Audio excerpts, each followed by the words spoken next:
passe devant tous les jours sans forcément y prêter attention. Et pourtant, derrière cette façade se cache une mine d'or.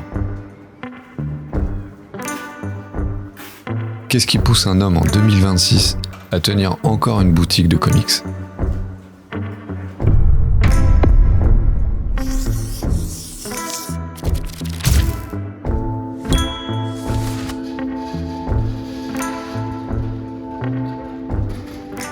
Quasiment 2 ans de recherche et de préétudes pour voir si ça pouvait ouvrir. Et j'ai ouvert toute fin 2006. Et après, on a fait 5 mois de travaux dedans. On ne voulait pas quelque chose d'ordinaire. On aurait pu mettre des racks, on aurait pu mettre des trucs qui nous auraient fait gagner beaucoup de temps. Mais on voulait quelque chose de différent. Et puis qui dise aussi quelque chose de la boutique. Je m'appelle Jean-François Buff, je dirige la boutique À Plein Rêve depuis 2006. Je suis tombé dans les comics quand j'étais tout petit. Je ne collectionnais pas quand j'étais enfant, pas réellement, en tout cas pas les objets. Les livres, oui, j'en ai donné éventuellement, j'en ai prêté. Il y en a certains que j'ai prêtés qui ne sont pas revenus. J'avais tendance à tout garder. Mes parents ne comprenaient pas forcément le côté garder les choses, collectionner. Alors, si, ils comprenaient garder des choses qui étaient vraiment précieuses pour soi-même, mais pas beaucoup de choses, parce qu'ils avaient beaucoup déménagé. Ils ne comprenaient pas forcément le côté collectionnite. Il y a une pièce que je regrette particulièrement d'avoir perdue. J'avais prêté les albums des Fantastiques, qui étaient les 2 premiers. La saga du Surfeur d'Argent et Les Inhumains sont parmi nous, un copain de classe, qui me les a jamais rendus. Je les ai retrouvés beaucoup plus tard et beaucoup plus chers. Donc oui, et c'est vraiment très très bien. Il y a plein de choses qui peuvent faire peur au début. D'abord, on ne sait pas. On sait ce qu'il faut faire rentrer pour au moins assurer le courant, mais on ne sait pas non plus à quel stade il faut qu'on aille pour que ça devienne rentable.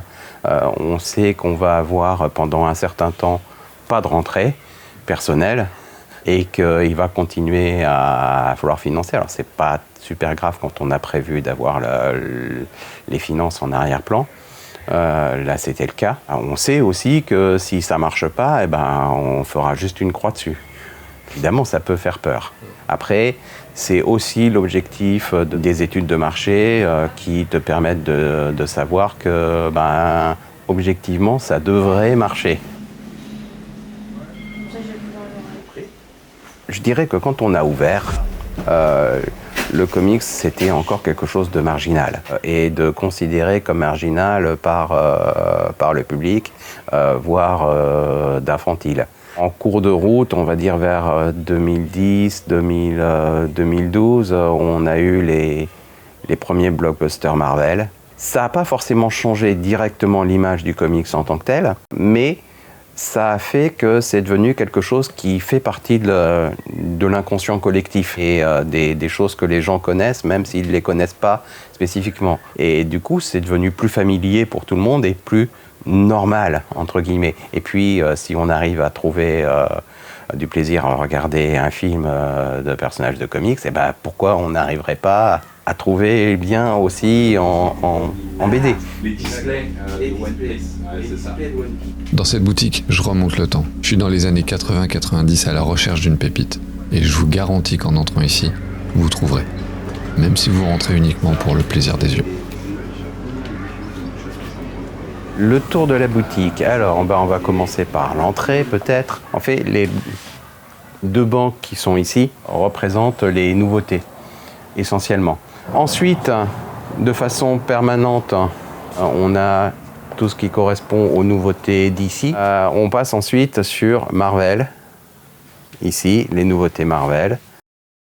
Là-bas, on va avoir les nouveautés en indépendant. C'est la partie la plus diverse, en fait, en termes de contenu, de titres, d'éditeurs. Nous avons ici toute la zone d'ici. Donc là, c'est rangé par ordre alphabétique. Et Marvel, tout là, tout là, tout là, tout là, tout là. Et ça s'arrête au Star Wars. Les indépendants, ils prennent le reste de la place. Voilà. Alors la VO, les nouveautés plutôt par là. Voilà. À l'origine, On avait vraiment une séparation, un côté comics, un côté SF, qui n'existe plus dans la boutique, tout simplement parce que le côté comics a pris plus de place et le côté SF s'est un peu réduit. Sur l'équilibre entre les figurines et la librairie. En fait, c'est quelque chose qui varie beaucoup avec les périodes. C'est-à-dire qu'à une certaine époque, on est monté à peu près un tiers, 2 tiers entre l'objet et la librairie. Aujourd'hui, on est plutôt dans les 15%, 85%. L'objet représente une part moins importante qu'il y a une dizaine d'années, on va dire. Alors, il y a plusieurs raisons à ça. Hein. C'est que d'une part, la concurrence s'est développée dans ce domaine-là. Je veux dire que ce soit du côté des magasins de jeux vidéo, parce que ils vendent plus de jeux vidéo, il faut bien qu'ils vendent autre chose. Et puis tous les espaces culturels et les Fnac de France sont mis aussi à faire du produit dérivé. Donc il y a un environnement de concurrence qui fait que sur l'objet, on n'est plus tout seul, ou plus presque tout seul, comme on pouvait l'être à une époque. Il y a aussi des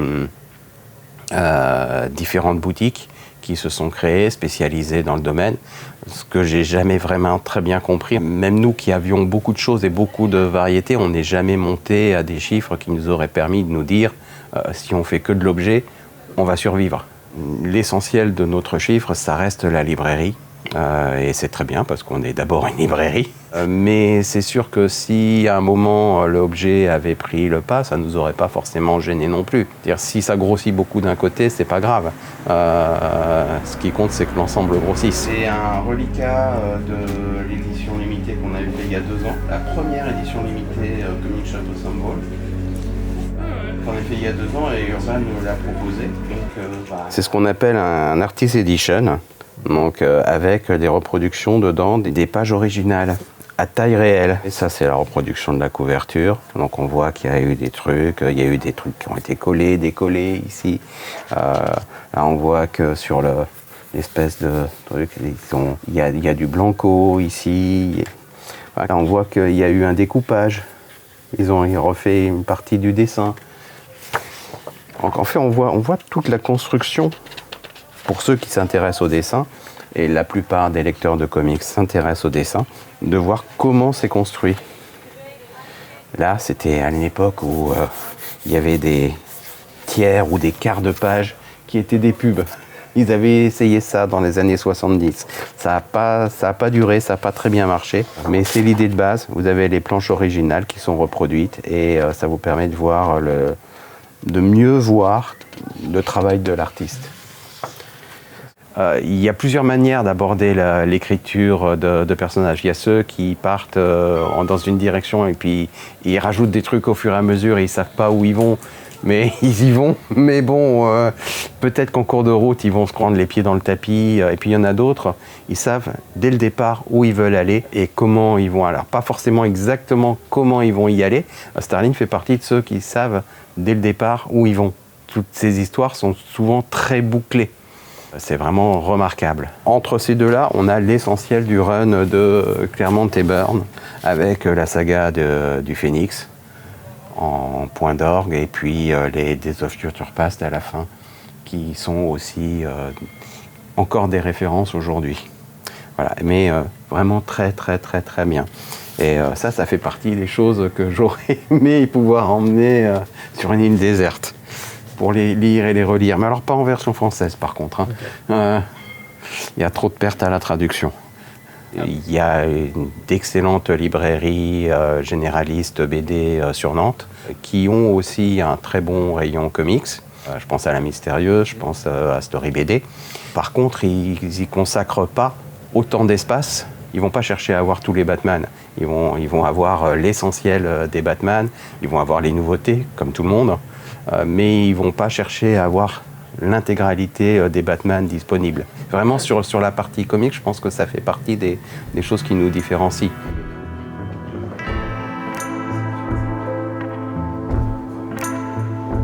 C'est ça en fait qui fait tenir une telle boutique. La passion, l'expertise, mais aussi l'atmosphère que dégage ce lieu si unique. On est propulsé hors du temps, focalisé dans cette petite boutique renfermant tant de choses. Du Marvel, du DC, des indépendants, de la VO, de la VF, des figurines. Et c'est peut-être cette déconnexion qui fait du bien.